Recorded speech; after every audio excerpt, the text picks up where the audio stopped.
Hello guys, ayan, tayo ay nagbabalik. Ito na guys, pangalawang video natin. Ngayon ay naka-file na guys yung mga papers ko para sa verification ng aking kontrata sa Polo Wellington. Ito guys, naka-attach na dito yung mga papel. Lahat to nagpagkasunod-sunod. Bali ang una siyempre yung ating kontrata, signed by employer, and then sign ko rin. Ayan guys, ayan, kabilaan. Kailangan hard copy guys yung kailangan nila, yun ang hinahanap nila. Ayan.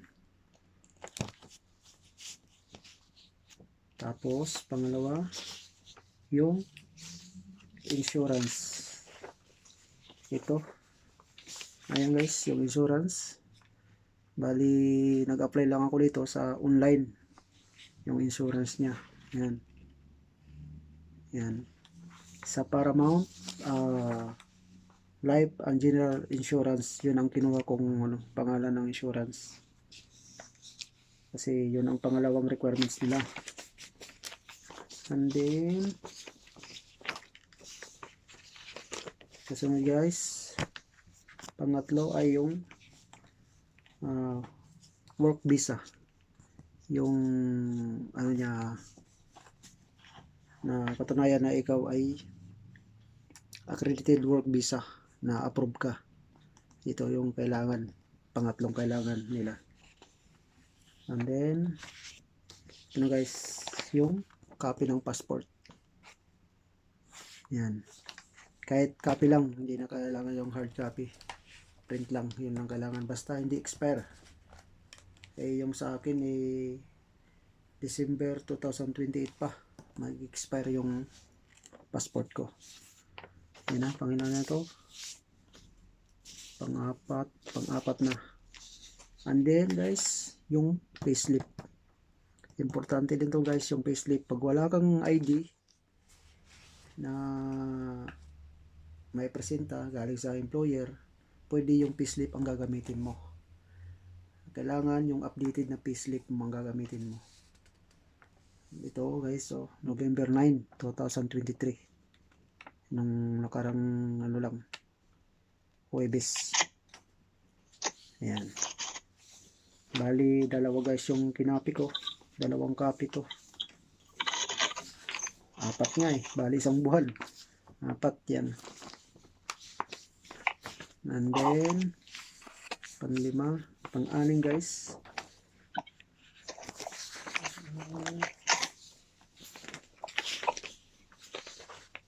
ito yung sinumpaang salaysay. Ayan, pang-anim. Kailangan to guys para kung saan ka manggaling, example nag-cross country ka, galing ka ng Saudi, kailangan ka nito.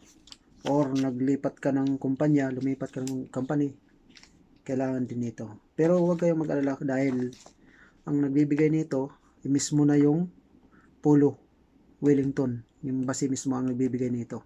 Pipildapan mo lang, mayroon doon, duduktungan mo lang kung anong sinasabi doon, duduktungan mo lang siya. Okay guys, tapos lalagda tayo dito. Yan, ayan, ito yung info sheet, information sheet. Ayan, pero ito yung license ko hindi na kailangan. Yan, hindi na yan, pero pinaprint ko lang guys, pero hindi na kailangan yan. Okay guys, yan lang sa ating bagong update ngayon. Bali by Monday o Tuesday isisend ko na to sa postal, sa NC Post,